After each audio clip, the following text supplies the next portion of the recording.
James Byers. And I'm Ragasabia Byers. We're coming to you live from Ghana, Africa. Yes. West Africa, that is. Yes. We'd like to say thank you to those who have been following us on Let's Talk Torah. So today we are in Exodus, chapter 18 through 20. Yes. And what we will be looking at, chapter 18, really would be the main focus because 19 and 20 are going to be more of a repeat. Right. So chapter 18 is going to bring in Jethro, some know him as Jethro, which is the father-in-law of Moshe. And being the father-in-law of Moshe, there's a couple of aspects we need to consider here. This is the time that marks the event of his wife and sons being returned to him by their father-in-law. Right. Remember previous chapters, he sent them away when they went into Mizraim to deal with Pharaoh and Israel themselves. He sent them home to her father, and to Midian, the priest of Midian.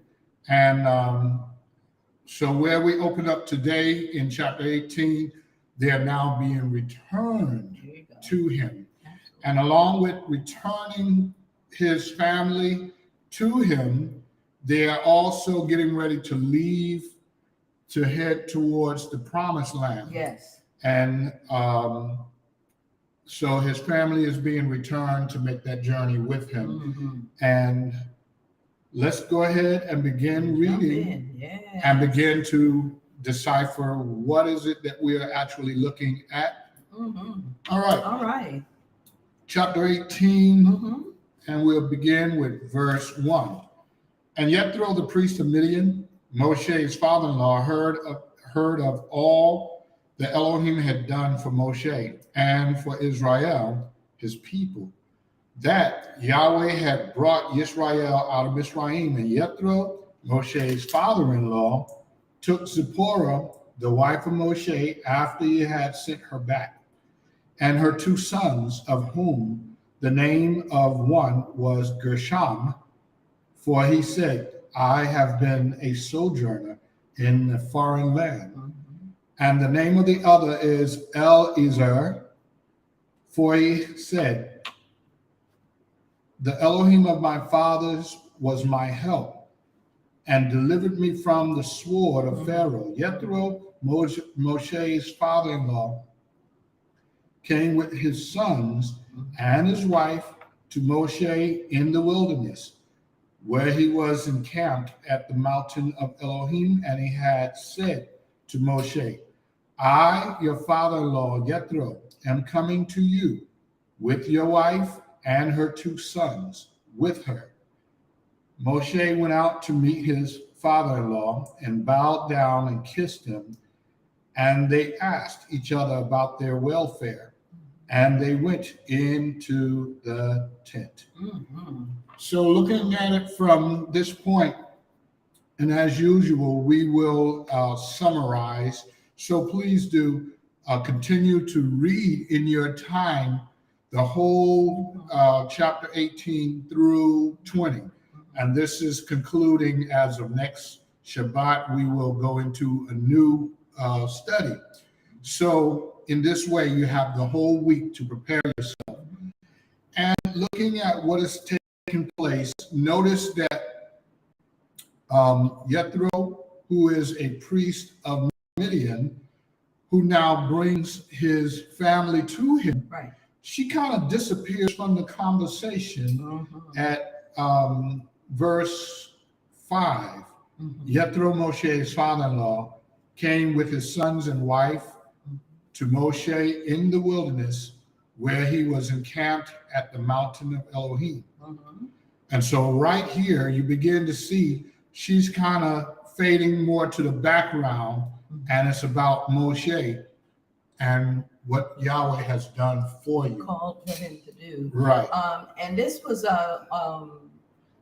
it seems like this was a really cultural thing. It's not that Moshe was putting away his family and ignoring them, but they were being cared for back in the house of the Father. And then there's also a very spiritual aspect to this also. Zipporah was given to him by the father-in-law. We know him as Yethro, but Yethro was as a title. He's the priest of Midian. And as the culture goes, and as the Torah states, that if a man goes into a position of being a servant, then if he gets a wife, if he has children, that if he decides to leave that place, then the wife and the children stay with the father or with who they were given to. Right. If he chooses not to stay there, allow the wife to go, then it is the law, the Torah, that if he comes in by himself, he goes out by himself. And then this was also looking at it from the standpoint of just reality standpoint. He is going to do on a mission to do this great work for the Most High. And what is happening, what they know will happen if Zipporah and the sons go to Midian to stay with their family, that they will be taken care of. So there won't be an issue of them being neglected. There's much commentary around this, but it was a very, I think it was a logistical move on their part, that the sons and that the wife and the sons are not there. But from the book of Yasher, we see that they visit with him often, that it's not a thing where they never see their father or she never sees her husband again. She does.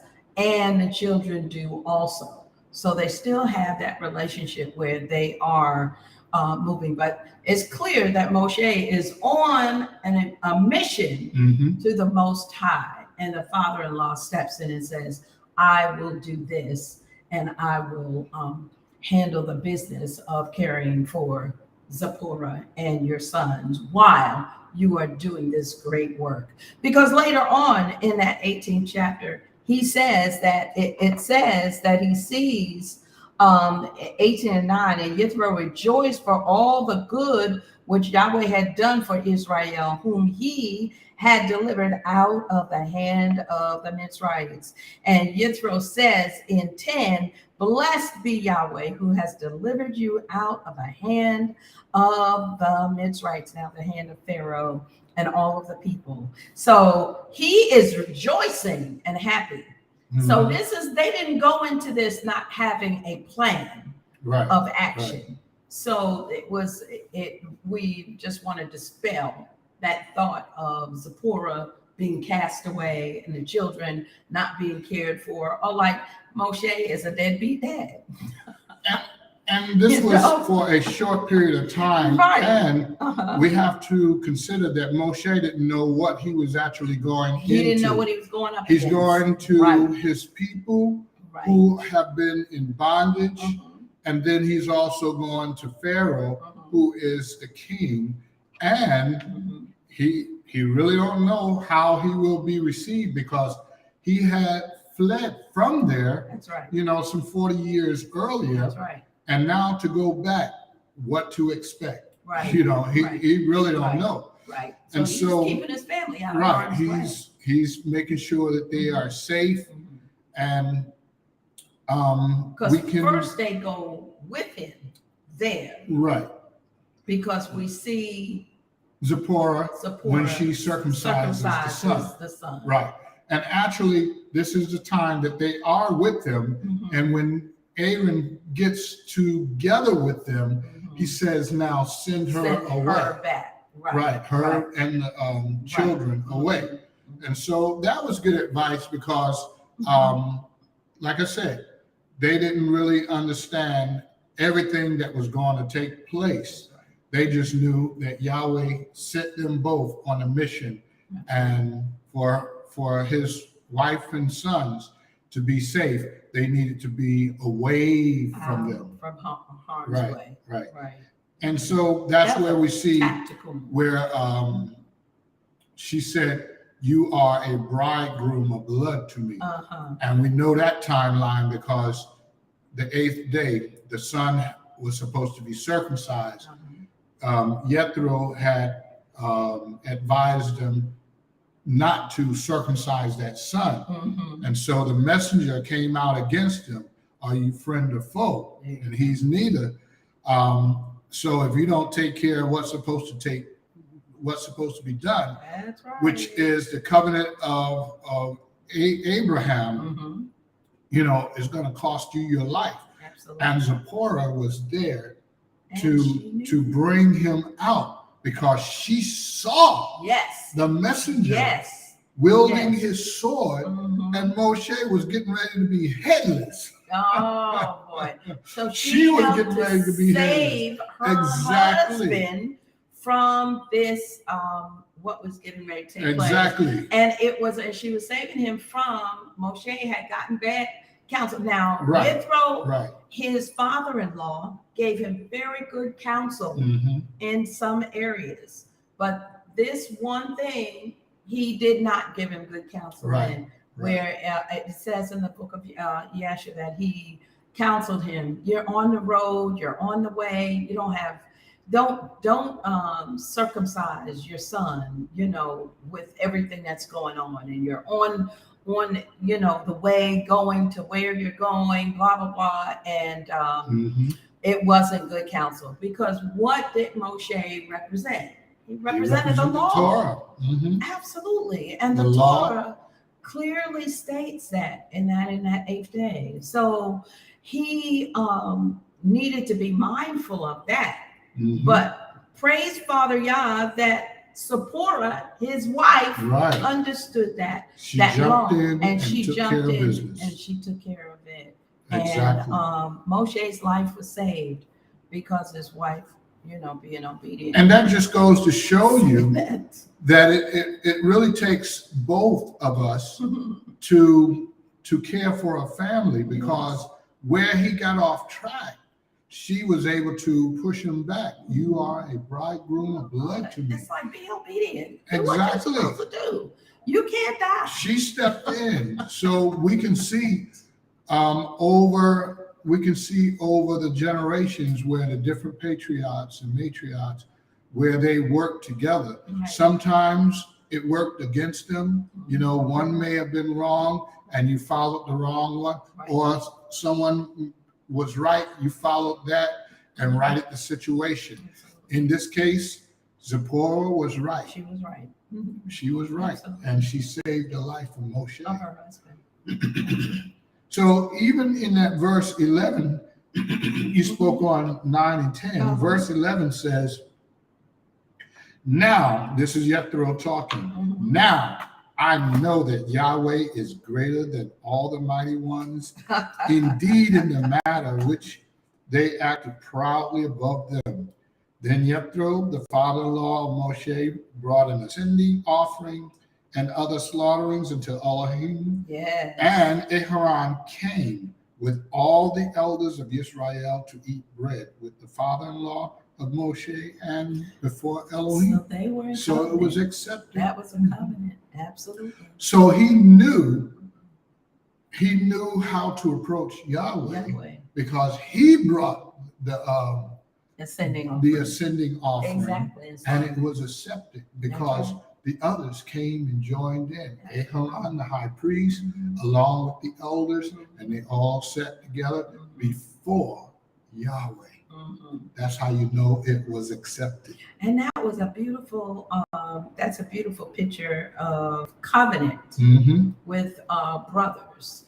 And you know what this also lets us know? That Midian was a people.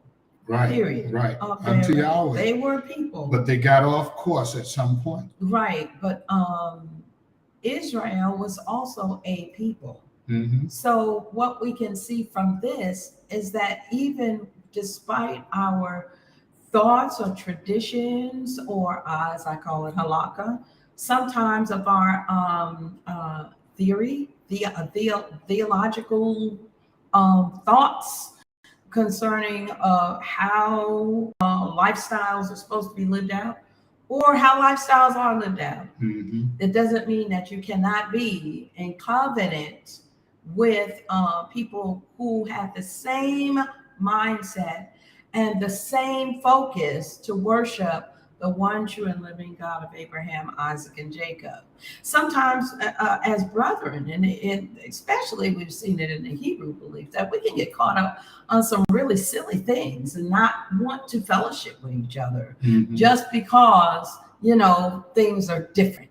But if we could get past that, and if we could look at this Torah portion and see what happened right here in that chapter 18 and 12, that opens up the whole understanding concerning fellowship, breaking bread, loving each other, that despite your differences, you're different, and it's okay. Israel is a colorful people. And that all of the people who are from those Shemitic tribes, from those people, we have to understand that we are beloved in the sight of Father Yahweh. And that's why you see in the Torah, all through the time of Israel, there's certain people that Father Yah says, you don't get any of their land. I'm not giving you a tap of their land. So that's not for you. They've done fine in my sight. You're going to get this land over here. You're not to get any of theirs. So he will point out these different groups of people who he told them, you were sojourners. Mitzrayim is one. He said, don't fight against Mitzrayim because you were slaves in their land. They are cousins of yours. So we have to look at all of those different aspects also. But that's definitely a beautiful picture of covenant, going into covenant fellowship with brothers.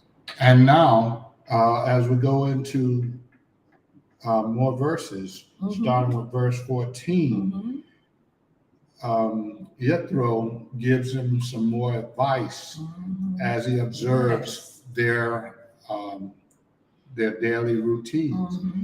Verse 14 says, and when the father-in-law Moshe saw all that he did for the people, he said, what you're doing is not good for you or the people. Why do you sit by yourself and all the people stand before you from morning to evening? And Moshe said to the father-in-law, because the people come to me to seek Elohim.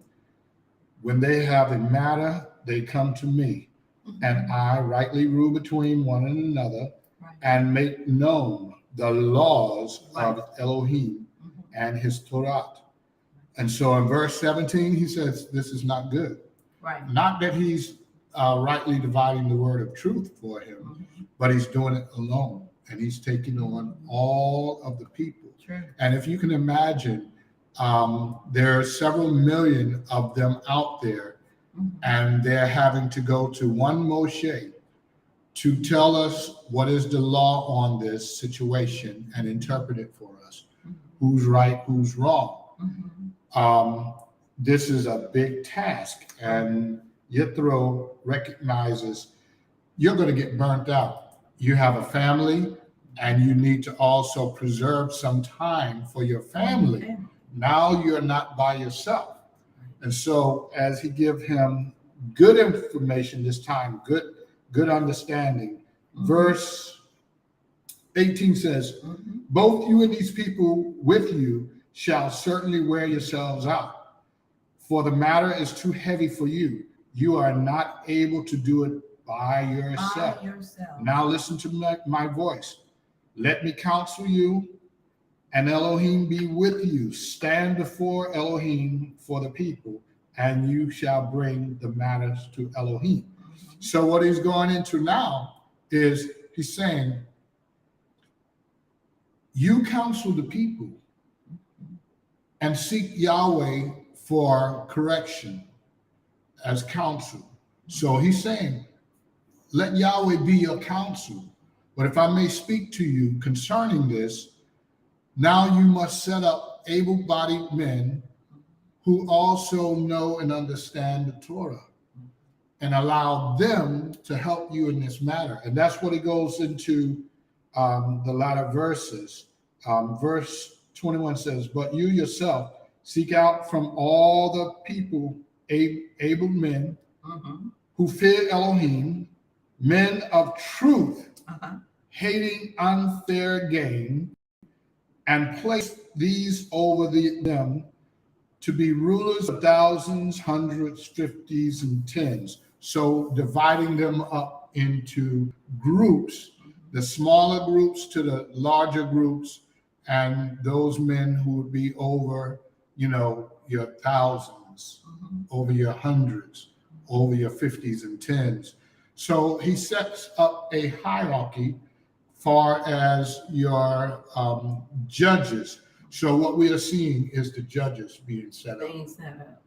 And as the judges now rightly rule, they're ruling by Torah and not their emotions.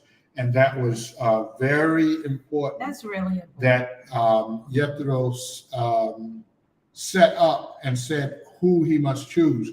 Don't just choose them because they were good friends or good buddies. They're all relatives. Choose them because they can expound on the Torah. On the Torah, exactly. But the bigger matters come to you. Right. Smaller matters, they will handle. Verse 25, and Moshe chose able men out of all of Yisrael and made them heads over the peoples, rulers over thousands, hundreds, fifties, and tens. And they rightly ruled the people all times. The hard matters they brought to Moshe, but they rightly ruled every small matter themselves. And Moshe sent off his father-in-law, and he went away to his own land.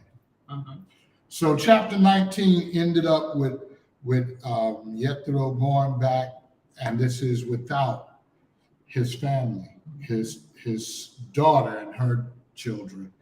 So we can see that he delivered them, stayed with them, and enjoyed the feast with them.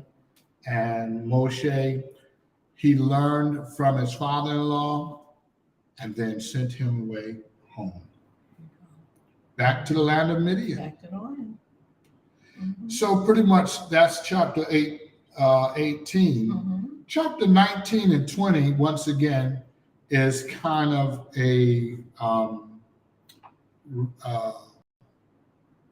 recount for what happened from the very beginning coming out of Mizraim. So we have to place this about 2 years, 2 years and more. Because it says at the beginning, in the third new moon, after the children of Israel had come out of the land of Israel, on that day they came to the wilderness of Sinai. So the third new moon, but the third month of coming out of Mizraim. Right. And we know it took a couple of years for them to get to the point of the plagues. Once the plagues began, it only took, it was a matter of a few short weeks. By my calculations, I'll just go ahead and give it to you. By my calculations, anywhere from 30 to 45 days that it took them. We have that information, but like I said, I did have to calculate everywhere it says, and in the next day or the next morning, these are things that I use to begin to count up how long did it take once the plagues began. And it wasn't really long because once Pharaoh got to the 10th plague, they were out. So this is the reaccountment or the reaccounting of what took place and how Yahweh brought them out with a mighty arm. And so what it recounts now for us as well as Mount Sinai, it goes into the commands and what was delivered at Mount Sinai. And so in other words, this is now the covenant being spoken. Right. And so verse 3 says, and Moshe went up to Elohim, and Yahweh called to him from the mountain, saying, this is what you are to say to the house of Yaakov, and declare to the children of Israel, you have seen what I did to the Mizrahites, and how I bore you on eagle's wings, and brought you out to myself. And now, if you diligently obey my voice, and shall guard my covenant, yes, then you shall be my treasured possession, possession above all peoples, for all the earth is mine, and you shall be to me a reign of priests and a set apart nations. Those are the words which you are to speak to the children of Yisrael. Awesome. So this is the covenant that was set up on Mount Sinai. It was agreed, extended, and agreed when they said, all that he says, we shall do. That's a marriage covenant. I will. Will you do this?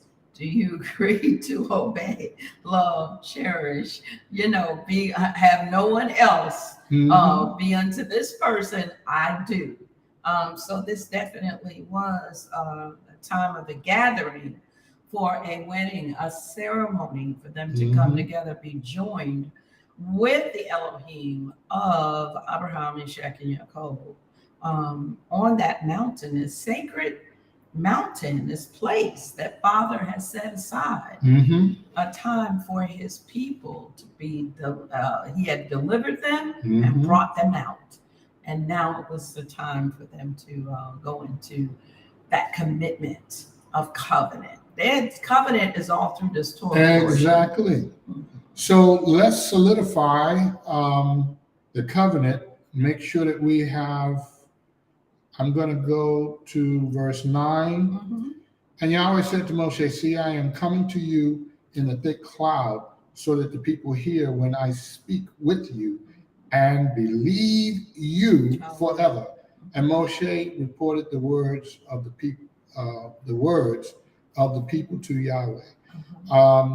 Verse 11, I better get verse 10. And Yahweh said to Moshe, go up to the people and set them apart today and tomorrow, and they shall wash their garments and shall be prepared by the third day.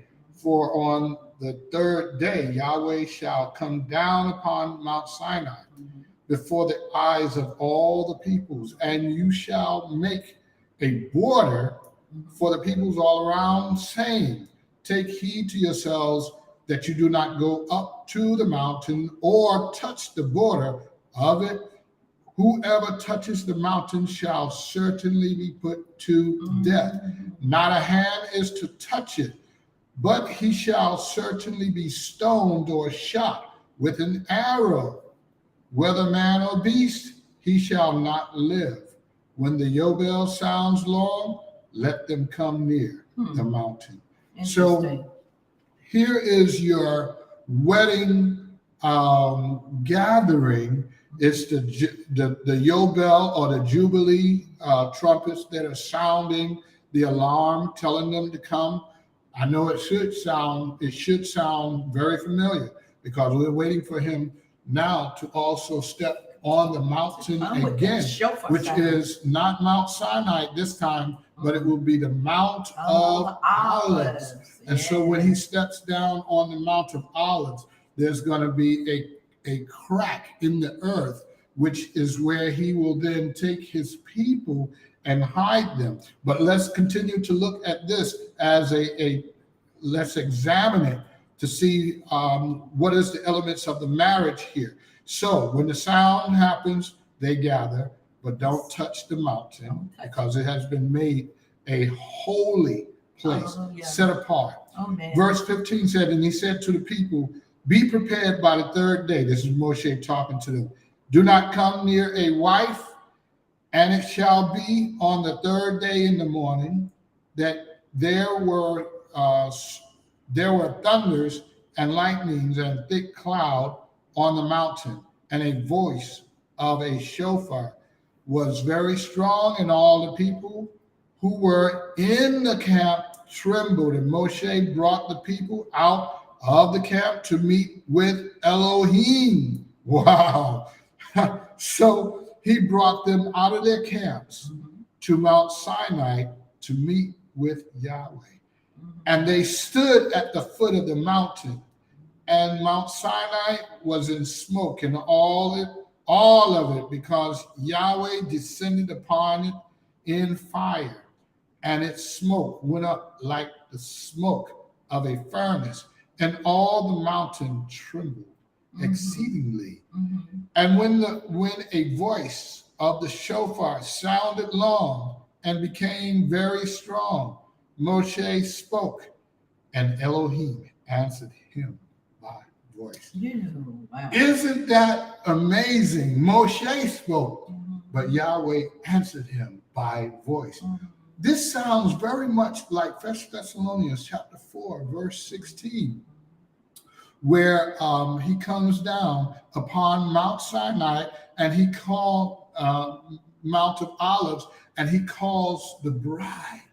In the same way, right here, it was a shofar that sounded, and they came, led by Moshe. But in the time to come, it will be Yahweh coming down on Mount of Olives. And I know in the script, in the Brit, it says Yeshua will step down on the Mount of Olives. So we have to know that they're one and the same. But he will sound the shofar, and the dead in Mashiach will rise first. And those of us who remain alive shall be caught up to meet them. And this is Aliyah, exactly. This is coming from where we are in the nations to where we will meet with Yahweh. Sebaot. Yes. Hallelujah. And this is no rapture. This is where we will meet with him. Right. And I'm thinking about, as you were reading through that, not a hand is to touch it. And I was thinking about another time in the scripture where something holy, something righteous was happening. And Father God, it was said, do not touch. And that's when Yeshua had been crucified and then had risen.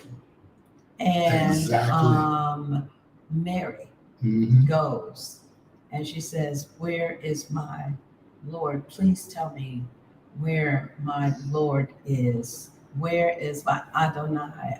She thought the person she was talking to was the guard. And he said to her, Mary, Miriam. And she said, Rabboni. And he said, do not touch me. Right. And she was, I guess, going to she wanted to embrace him. Yes. And he said, don't touch me. I have not yet ascended to my Father. So I was looking at this mountain, which represents, the Torah. The mountain, Sinai, represents the Torah. And then we have Yeshua HaMashiach, who also represents the Torah. Yes. One came as the stone, a big stony mountain, and the other one comes as flesh.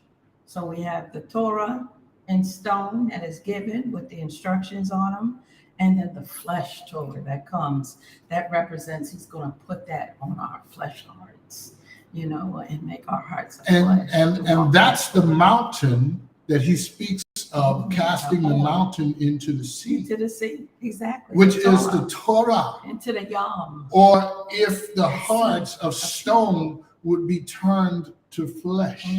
So we see the Torah all through this. We see Mashiach, we see Yahweh. And as we recognize him in this, he is set apart to us. And he says, no one is to touch it, not even the beast, or they will die. Right. Right. And with Mashiach, what did he just do? He just shed his humanity blood. And so he has been purified. And so he must ascend to the Father first. Yes. And so this is. And then we see him returning. He returns later. And he allows Sam to touch it because he tells touch Thomas, my hands. Thomas, touch my hands here. Look where the nails were, since you don't believe. Yeah. So this is powerful. This is powerful. Yes, that verse 19 says, when a voice of the shofar sound long. Yes. And I definitely want to point back at 1 Thessalonians chapter 16. We are waiting for, but many of us have been deceived into believing it's a time of rapture. Not a time of rapture. It's a time of ingathering, and we will be gathered to him. Right. This is what happened. They came out to meet him.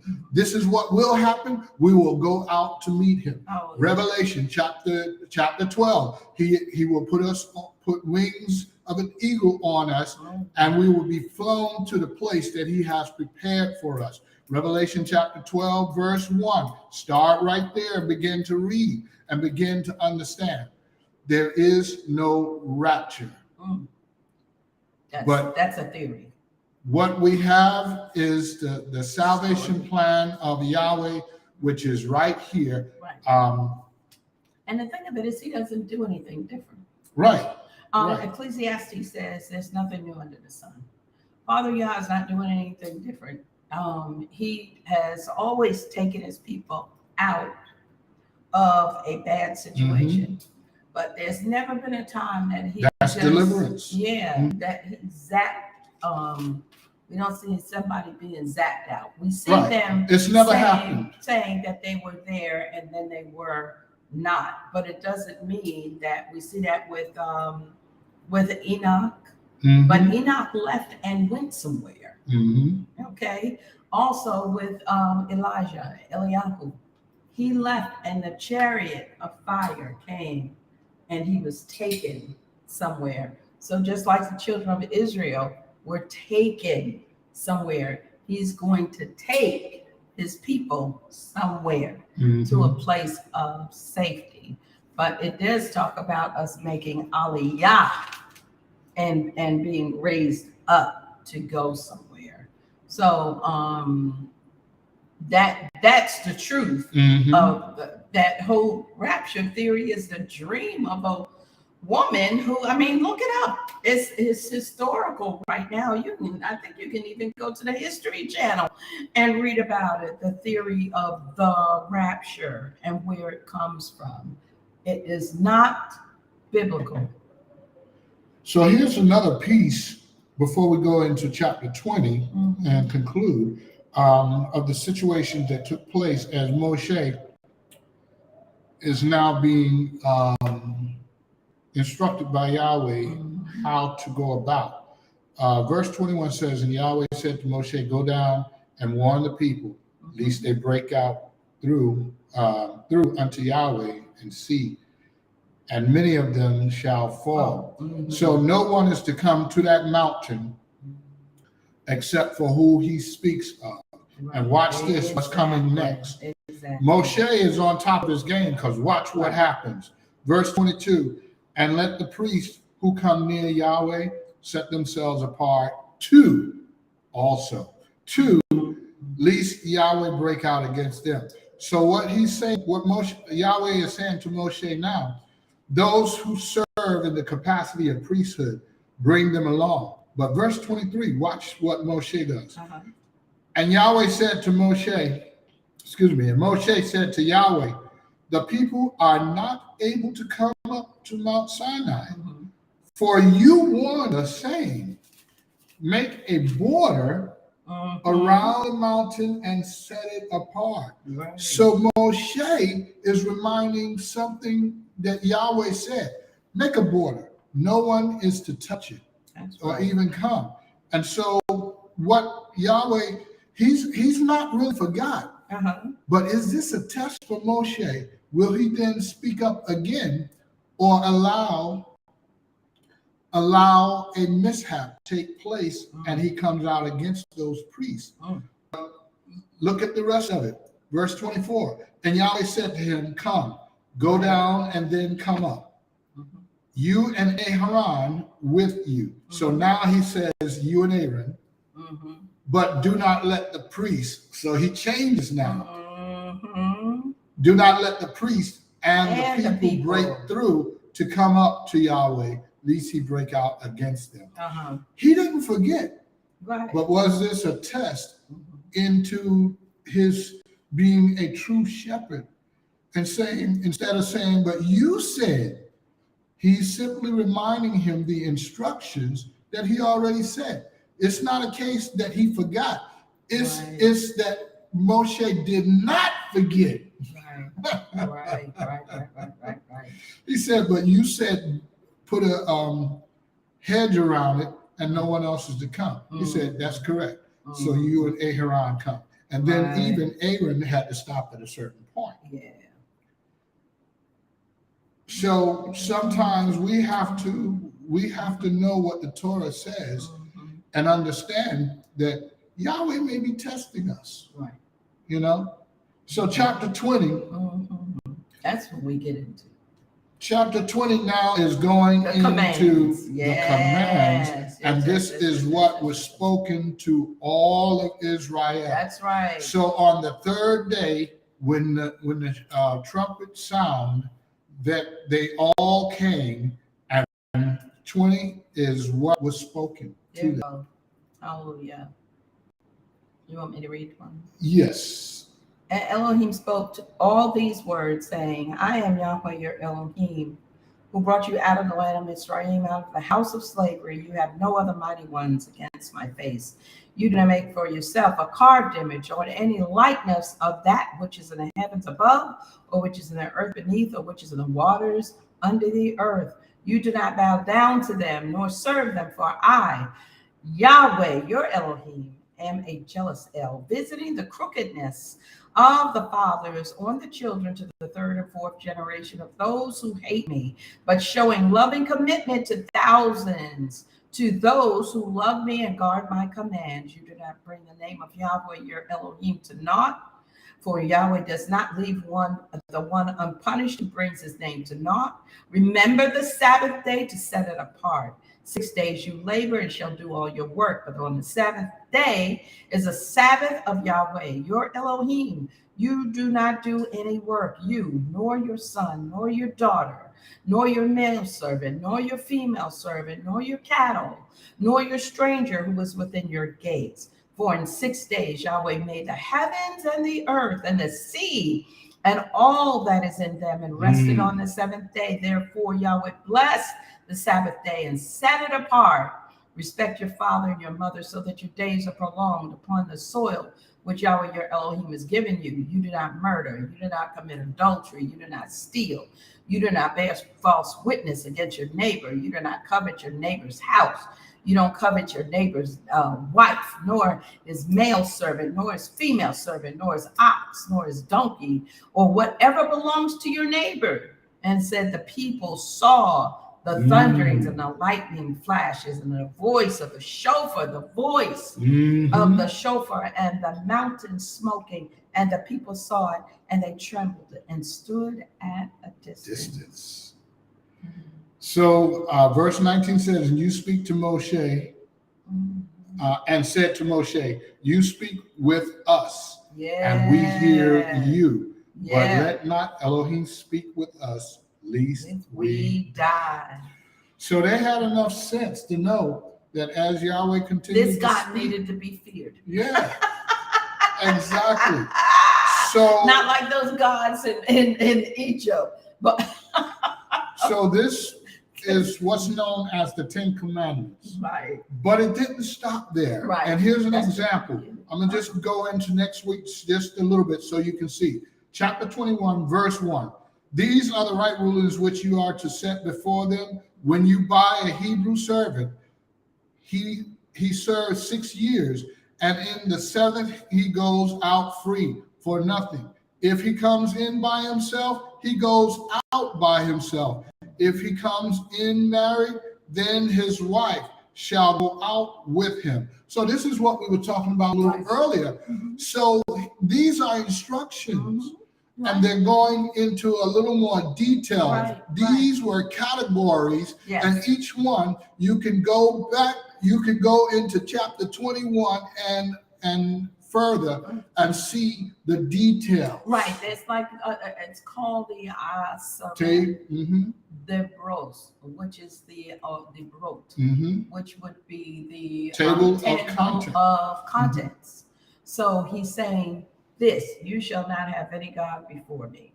And then as he gets on into the Torah, further into it, he gives you a whole litany. This is a chapter on why you do not and how you serve me and do not bring other gods, put other gods before my face or against me, because that's against him. Right. Absolutely. And this goes back to now, if we go back to present time, Jethro is there with his family. They're getting ready to leave. And this is what Moshe is doing.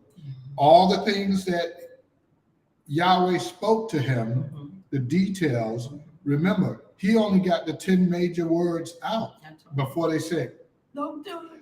Let us not hear from him. We will hear from you. And so 21 and further are now the details of which he sits before them and speak to them, because he got the whole Torah with the details, whereas he's now wearing himself out trying to explain this, the details, morning to evening. And Jethro is saying, this is not good. This is not good. Get some men who are trustworthy and rightly dividing the word of truth. Put them over the men, over the people to rightly judge, and the small matters they will handle. The bigger matters you handle, and allow Yahweh to judge. So I think that's, go ahead. Yeah, just quickly before we close it out, and 22 down to the end, 25 of Exodus 20 goes into the laws. Look how he takes them right into the laws of the altar, of how to build a place to what? Worship him, and to give information concerning that. So it's it's awesome because he's giving them instructions on how to come to him. Absolutely. You want to come to me? You want to be with me? Let me tell you how. This system that have been set up as we go into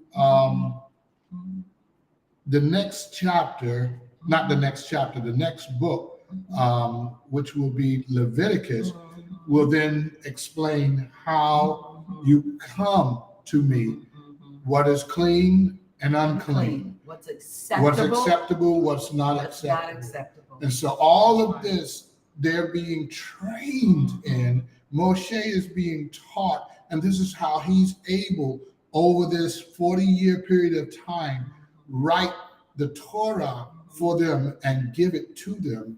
By the time he leaves them, he's able to give them the priest. He's gone through the judges, then to the priest, and he's able to give them the Torah to then share with the people in his absence. This is really awesome. It's awesome.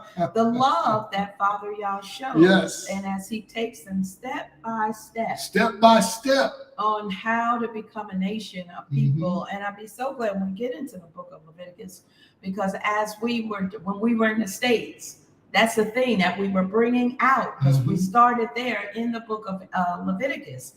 And the thing we were always bringing out, if you say, stand up and you say, I want to give my heart to the Lord, I want to be a living sacrifice before him, that book of Leviticus needs to be studied. Yes. Because that tells us what is acceptable and what is an acceptable and a righteous offering.